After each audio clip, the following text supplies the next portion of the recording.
Hi there, Delinda back, and we're going to talk a little bit more. We're continuing our series on take the girdle off your brain and let it all out. So what is the purpose of a girdle in the first place? Well, it's supposed to pull you in, squeeze you in so that, these little rolls and extra whatever that you have that you want to get rid of. Even skinny people put on girdles or Spanx. That's kind of how we know them in today's world. So if you young girls don't know what I'm talking about, but it's to smush us in, make us have that flat tummy, maybe make us stand taller, whatever that looks like for you. Well, the girdle on your brain is the same thing. It is trying to squeeze in and keep in all the negativity so that doesn't bulge out, trying to make you conform to this preconceived idea, to make you fit in. Well, one of the things I want to share with you is that we've been told stories.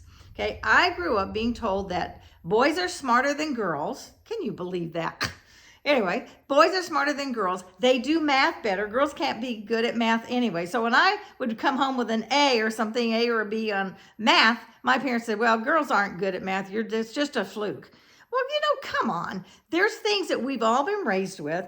From somewhere they came telling us a lie, a story, and we believe those stories. And it's important that we start looking at that. What stories were you told and you've accepted them as truth?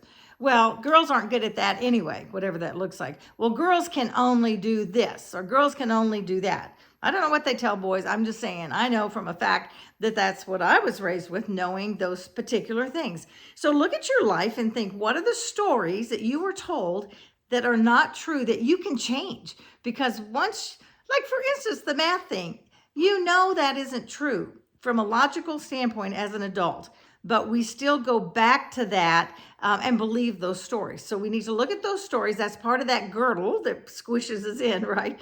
So look at those stories, figure out which ones you've been told that you have believed, and just stop it.